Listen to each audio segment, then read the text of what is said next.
안녕하세요. 의미의 눈탱이 밤탱이입니다. 눈탱이님, 네. 오늘 바이블 준비하셨다면서요? 바이블. 오늘 인상주의 네, 바이블. 바이블. 네, 인상주의 바이블. 기대해도 될까요? 그럼요. 좀 기니까 네. 먼저 주의 드릴게요. 오케이, 한 3부로 나눠서 네, 3부 예상합니다.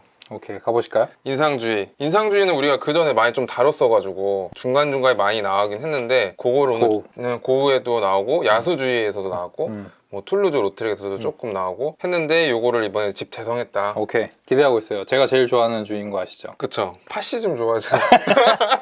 아니, 나르시즘. 자, 그럼 본격적으로 들어가 보겠습니다. 오늘의 순서는 일단 들어가기 앞서 또 약간 그 전 상황을 알면은 물론 또 이해하기가 좋겠죠. 그래서 이런 것들 간단하게 고전 미술부터 사실주의 그리고 만해까지 볼 거고, 그 다음에는 이제 본격적으로 인상주의에 대해서 얘기를 해볼 거고요. 마지막으로 후기 인상주의. 요거는 야수주의에서도 좀 나오긴 했는데 그래도 쭉 한번 같이 따라가 보도록 하겠습니다. 좋습니다. 일단 들어가기 앞서서 뭐예요, 이거? 이거 시험에 나와요? 시험에 나와요. 별표 쳐야겠네. 네, 별표 치시고 딱 보기만 해도 딱딱한 표긴 한데 그래도 한번 준비를 해봤어요. 일단 고전 미술, 우리가 옛날에 봤던 그림들을 좀 생각해 보면은 한번 볼까요? 옛날에 봤던 그림들 이런 것들, 그렇죠? 르네상스 시대의 그림들이라든지 요거는 이제 고전 미술이라고 하는 건데 어쨌든 요런 느낌의 그림들을 우리가 고전 미술이라고 할 수 있는데, 이 그림들의 특징이 뭐냐면은 일단은 옛날에는 사진기가 없었으니까 사진처럼 뭔가 재현을 하기 위해서 사람들이 그림을 그린 거죠. 그쵸. 그래서 어쨌든 재현을 하다 보니까 색보다 형태가 되게 중요한 거죠. 저 사람이 어떻게 생겼냐. 그래서 드로잉이 굉장히 좀 중요한 그림들이었고, 그리고 실제를 재현을 하는데 이거를 이쁘게 아름답게 그런 식으로, 우리 뭐 그리스 조각상 보면은 비율 쩔잖아요. 황금 비율. 황금 비율. 네, 다비드상도 있고. 그렇죠. 어떤 모델들의 이쁜 부분만 따가지고 막 그림 그리고 이런 식으로도 했었대요. 그래서 굉장히 아름답게 그렸다라는 걸 볼 수가 있거든요. 그래서 약간 그림은, 예술은 아름답다, 이런 게 있었던 거죠. 그래서 한번 볼까요? 아, 참, 그 전에 주제에도 등급이 있었어요. 그림의 주제에도 역사화, 뭐 성서랑 신화랑 이런 것들이 신들 나오고 네. 예수님 나오고. 그쵸. 1등급 1등급? 1등급이고, 그 다음에 인물화. 인물화는 이제 뭐 왕이라든지 영웅이라든지 이런 사람들이 나오잖아요. 그럼 그 사람들의 스토리가 있고 사람들이 뭔가 배울 점들이 있잖아요. 1번 역사화도 보면은 성서, 신화 이런 것들이 사람들한테 교훈을 담고 있잖아요. 또 그런 것들이 좀 좋은 주제였다 라고 볼 수 있고, 그리고 마지막으로 세 번째로 풍경화. 풍경화 뭐 별 내용 없잖아요. 그냥 아름다운 풍경이잖아요. 네. 그런 거. 그리고 정물화, 풍속화. 정물화 그냥 뭐 정물화는 정물화인데, 정물화는 알겠는데 풍속화는 뭐죠? 풍속화는 이제 우리의 그런 풍속을 담은 그림들. 약간 김홍도의 씨름하는 그런 거. 김홍도의 뭐 김홍도가 맞는지 모르겠는데 어쨌든 그런 풍속 그림들을 말할 수가 있죠. 서민들의 삶, 쉽게 말해서 그렇게 볼 수 있죠. 그러면은 요것들이 어떻게 나왔는지 좀 보면은, 근데 이게 처음에 얘기를 했어야 되는데 이거 어떡하지? 다시 얘기해봐요. 그림에 두 가지 요소가 크게 있다고 생각을 하거든요. 드로잉과 색채? 아니요. 그게 아니고, 이 무엇을 그림에 담느냐, 내용과 이 형식, 요게 있는데 요거를 기준으로 한번 이렇게 쭉 나눠 본 거예요, 사실. 그거를 서두에 얘기를 했었어야 되는데. 이 표 나왔을 때 좀 설명이 필요했었는데 네. 알아서 편집하시면 될 것 같고. 그렇죠. 어쨌든 그림의 중요한 내용과 형식을 봤을 때 이제 이런 식으로 이제 나눠서 우리가 볼 거예요. 그럼 실제로 그림들을 한번 보면은 르네상스 때 1등급짜리네. 1등급짜리죠. 1등급. 역사 중에 성서. 그렇죠. 이제 레오나르도 다빈치 암굴의 성모 이런 거라든지, 미켈란젤로의 최후의 심판. 요거 실제로 보셨어요, 혹시? 봤죠. 진짜? 네. 언제? 거기 갔을 때, 이탈리아 갔을 때 봤죠. 너무 멋있지 않아요, 이거? 진짜 웅장했죠. 맞아요, 웅장하죠. 이제 르네상스 시대의 이런 전형적인 그림들을 볼 수가 있고. 근데 저 이거 하다가 목 나갈 뻔했어요. 그거 맞아요. 거기 좀 이렇게 들것 같은 것 좀 있었습니다. 누워서 이렇게. 누워서 보게? 누워서 보게. 그럼 들꽃 채로 실려 나갈걸요? 들것이 나오네, 그림에. 이런 게 바로 풍속화인 거죠, 풍속화. 이제 농민들의 만찬. 영웅이나 이런 역사가 아닌 이제 우리 옆에 있는 농민들의 밥 먹는 일상생활을 그쵸. 그림에 담은 그런 그렇죠. 느낌이군요. 이런 게 풍속화라고 볼 수 있고, 그리고 오른쪽에 있는 이제 그리스 신화의 어떤 풍경화. 풍경화인데 풍경화가 등급이 떨어진다 그랬잖아요. 그래서 풍경을 이만하게 3등급이었나? 3등급, 그쵸, 그렇죠. 풍경을 이렇게 그린 다음에 그리스 신화의 내용을 조금 넣는 거예요. 조금? 조금. 보면은 그러면은 몇 등급이 되나? 2등급이 되나? 그렇죠. 1등급이 되는 거예요. 1등급. 1등급이 되나? 네, 그림의 대부분은 이만큼이 풍경이고 요만큼이 이제 그리스 신화 뭐 이런 거죠. 이런 식으로 풍경을 담을 때도 이런 식으로 좀 나타냈다라는 거를 볼 수가 있고요. 그 다음에는 그런데 여기도 이제 그림들을 보면은 되게 좀 이쁘고 아기자기하고 이러지 않아요? 저는 드는 느낌은 네. 뭐 왼쪽 것도 왼쪽 건데 오른쪽 거 보면은 네. 되게 세심하게 그렸다고 해야 되나? 되게 얇은 붓으로 약간 그린 듯한 느낌이 들어요. 세밀하게 그러니까, 표현을 네. 했다. 그렇죠. 그렇게 네. 볼 수 있죠. 그 다음에 신고전주의와 낭만주의 뭐 이런 게 나오는데 왼쪽에 있는 거를 이제 신고전주의 작품들이라고 하는데 그 되게 멋있잖아요. 뭐 극적이고. 근데 저 근육 묘사한 거 봐. 그러니까 디테일하지 않아요? 디테일하죠. 네. 그것도. 저는 그래서 진짜 미술 아무것도 몰랐어요. 지금도 물론 모르지만 옛날에는 저런 그림이 되게 좋았어요. 그냥 딱 보기에 예쁘잖아요. 그쵸. 멋있고 멋있고 극적이고 이런 것들이 이제 여전히 이 현실을 아름답게 표현하는 걸 볼 수가 있어요. 이런 것도 그렇고 이 오른쪽에 있는 낭만주의는 뭐 멋있다기보다는 좀 끔찍한 장면을 다룬 건데 보면은 이게 막 사람들 막 잘려 있는 것도 있고 막 그래요. 예. 사람들 잡아먹고 막 서로 그랬거든요. 여기서. 그래서 이런 것들을 볼 수가 있는데 여기서도 보면은 묘사 같은 게 좀 디테일로 돼 있다. 디테일하다. 그렇죠. 그렇게 볼 수 있죠. 네. 그 다음에 사실주의 작품들이 나오는데 네. 이때는 이제 이미 카메라가 발명이 된 다음이었어요. 그래서 사실주의를 현실주의라고 우리가 치환해서 얘기를 해도 충분히 좀 말이 통하거든요. 왜냐면은 기존에는 이제 그 현실을 아름답게 좀 꾸며서 미화를 덜했다. 그쵸. 바로 그거죠. 네네. 미화를 했다면은 요거는 그냥 있는 그대로 사실주의라는 게 있는 그대로 그리는 거다라고 볼 수 있어요. 그래서 한번 보면은 왼쪽에 있는 만종 그 농민들의 삶을 그냥 있는 그대로 되게 초라해. 저는 진짜 딱 보면서 무슨 생각이 드는지 알아요? 네. 역광 제대로다. 역광 제대로다. 네, 역광 제대로예요, 진짜. 되게 초라할 수도 있고 그냥 좀 가난해 보이잖아요, 그죠? 그전처럼 뭐 아름답고 이런 거보다는. 그리고 돌 깨는 사람들이라는 이제 구스타프 크루베 그림도 보면은 이 돌 깨는 인부들의 모습을 찢어진 거나 이런 게 좀 낡은 옷들 이런 거 보면은 그냥 그대로 그냥 자기가 이렇게 그대로 나타냈다라는 걸 볼 수가 있어요. 카메라는 어떤 장면을 그대로 딱 담잖아요. 그리고 이 형태를 나타내는 데는 그 사람 손보다는 더 정확했었잖아요. 그래서 이 사람들은 사실주의 작가들은 어떤 현상이나 이렇게 사실을 보고 거기서 그러니까 중요하다는 걸 좀 취사 선택해서 더 그렸다고 하더라고요. 그래서 이 사람들은 예술의 존재의 이유는 아름다움이 아니라 진실에 있다. 그 진실을 나타내기 위해서 그림을 그리는 그런 마인드를 갖고 있는 사람들이었어요. 이런 변화가 있었던 이유를 크게 보면은 일단 사진, 앞서 말씀드린 것처럼 사진이 정밀하게 묘사할 수 있기 때문에 사람들이 디테일보다는 어떤 거를 더 대상을 어떻게 표현하고 이런 것들에 좀 중요하게 생각했다. 그러면서 사실주의 이런 거에 영향을 미쳤다고 볼 수 있고 시민혁명, 이제 민중들의 정치적인 중요성이 옛날보다는 더 중요해지면서 우리 주위에 있는 것들을 더 많이 그리게 됐다 이런 게 또 있고 그리고 독립적 예술가 의식, 요건 뭔 말이냐면은 쉽게 생각해가지고 우리 인디밴드 이런 것처럼 옛날에는 이제 그림들도 왕실에 소속된다든지 귀족에 소속된다든지 이런 식으로 돼서 주류 그림들이 있었는데 이때부터는 그런 것들의 후원이 없더라도 자기들만의 스스로 그리고 싶은 걸 그리고 표현하고 사람들한테 이렇게 팔 수 있는 그런 거 이제 경제적 상황이 좀 영향을 미쳤다고도 볼 수 있어요. 그래서 그렇게 된 게 뭐예요? 왜 그런 거예요? 이제 대중 사이에서도 저런 그림을 사고 팔 수 있는 기회가 많아져서 그런 건가? 뭐 사고 팔고라기보다는 이제 민중들이 어느 정도 이제 그 옛날보다는 올라오다 보니까 정치적으로든 경제적으로든 올라오다 보니까 꼭 그런 왕실이나 귀족에 소속되지 않아도 충분히 뭐 작품 활동을 할 수 있는 그런 상황이 만들어졌다고 볼 수 있죠. 그래서 요거는 뭐냐면은 이 세 번째 그림은 구스타프 쿠르베의 그림인데 작가가 여기 이렇게 있어요. 이제 그림을 그리고 있는 모습이 여기 있네. 여기 이렇게 작가가 그림을 그리고 있는 모습인데 뒤에 있는 여자는 누드잖아요. 이 누드라는 게 약간 상징적 의미래요. 이제 진실을 밝히는 약간 이런 거로 사용이 된다 그래요. 그렇다고 하고 이 뒤에 있는 사람들은 구스타프 쿠르베의 정신적인 지원자들, 그래서 시인, 정치인, 뭐 경제적으로 지원해주는 사람들, 이런 사람들을 그린 거고, 이 앞에 있는 사람들은 노동자, 뭐 창부, 그리고 상인, 이런 사람, 이제 민중들을 앞으로 나타낸 거, 이제 앞에 있는 건데, 약간 저는 이걸 보면서 이제 자기의 뒤에는 이런 정신적 지주들이 이렇게 있고, 배는 자기가 그림을 그리는 대상은 이런 일반적인 대중들이다, 이런 걸 표현한 그림이 아닌가라는 생각을 했어요. 그래서 이런 세 가지 요소들이 이제 사실주의 그림을 나오는데 영향을 줬다라고 책에는 되어 있고 음. 아 이거는 뭐냐면은 이거 그거 아니에요? 외국 놀러 가다 보면 공원에서 그리는 거. 그쵸 캐리커처 이거를 왜 했냐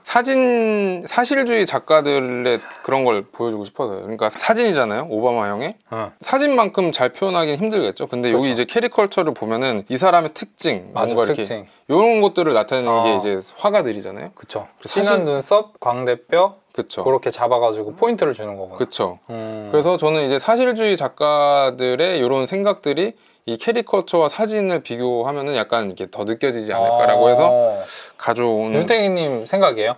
제 생각이에요. 그걸 약간 부각시켰다. 그쵸 이해하기 쉽게 보려면 이런 예가 좀 좋지 않을까 해서 음, 가져왔습니다. 자 다음에 이제 마네를 볼 거예요. 마네 마네는 우리가 이제 인상주의 작가로 많이 분류도 하고 인상주의 하면 꼭 나오는 사람이 마네거든요. 이 사람은 이제 그 사실주의와 인상주의의 가운데에서 가교 역할을 했던 사람이라고 보시면 되는데 일단 스스로 자기는 사실주의 작가라고 생각을 했었어요. 그거를 이제 되게 잘 보여주는 게 일단 왼쪽에 있는 압생트를 마시는 남자 압생트 딱 나오잖아요. 이게 그러니까 전형적인 파리에서 술 취해서 돌아다니는 사람들의 모습이 이런 모습이었대요. 아 그래요? 네, 그러니까 이 사람은 사실주의 작가처럼 현실을 딱 나타내려고 술 취한 이제 그런 사람들을 그림으로 이렇게 주제로 잡아서 그림을 그린 거죠. 그리고 이제 오른쪽에 있는 그림은 틸레르라는 이제 그 파리에 있는 곳인데 저도 뭐 정확히 어딘지 잘 모르겠는데 가봤던 것 같기도 하고 어쨌든 여기서 이제 사람들이 노는 거를 그린 건데 여기서도 이제 풍속화잖아요. 풍속화?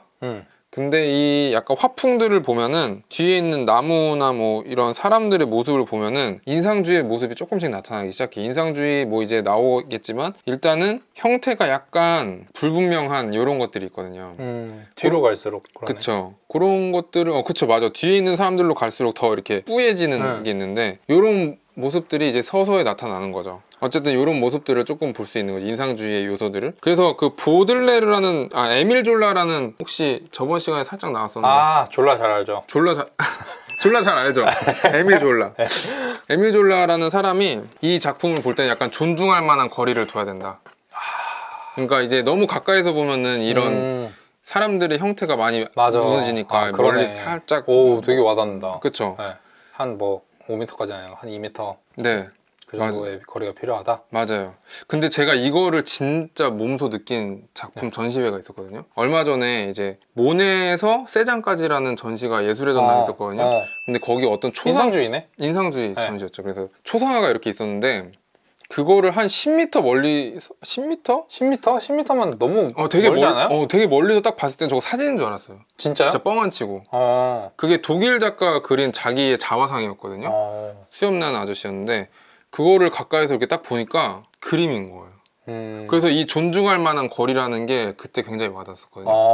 10m 너무 멀다. 근데 되게 멀리서 눈 나쁜 사람은 안 보이겠는데? 그냥 조그맣게 보이는 거죠. 근데 진짜 사진인 줄 알았어요. 그거 제가 한번 자료 있으면은 여기 첨부하도록 하겠습니다. 진짜 궁금하다. 거기 사진을 못 찍게 해가지고.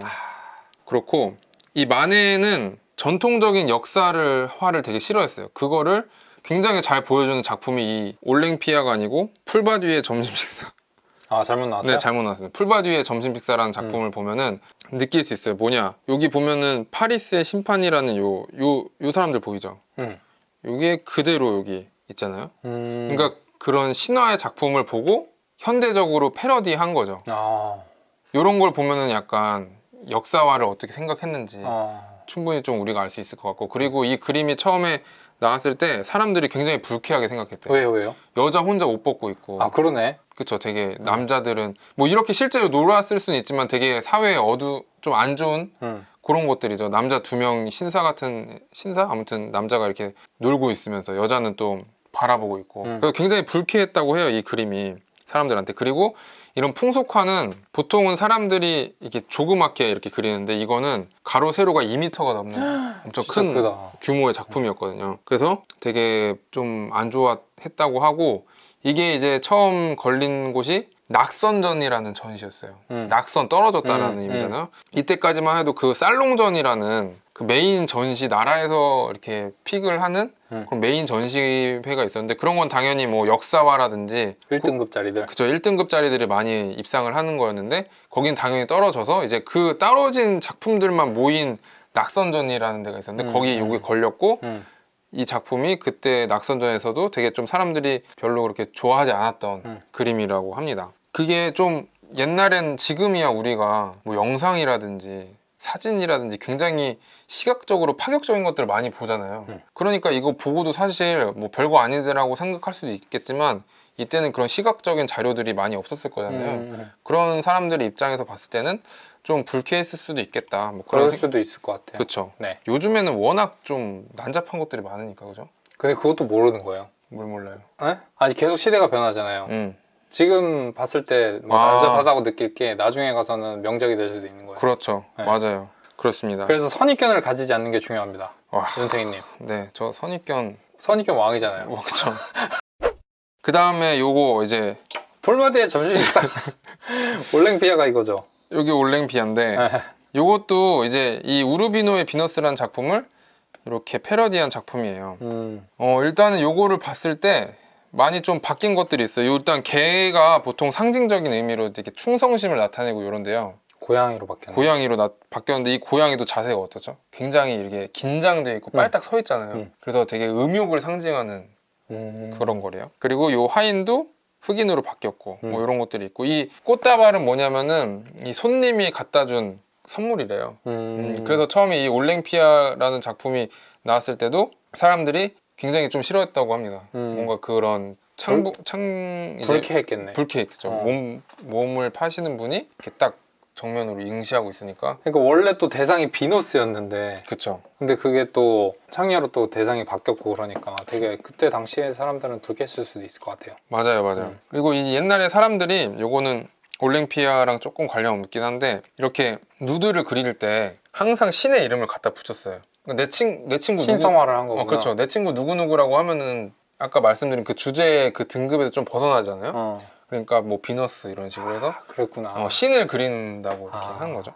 어쨌든 잠깐이요. 그러면은 저 사람은 진짜 비너스를 그린 게 아니라 친구를 그려놓고 비너스라고 이름 붙인 거예요? 그럴 수 있죠. 예. 다른 모델일 수 있고 그런 거고.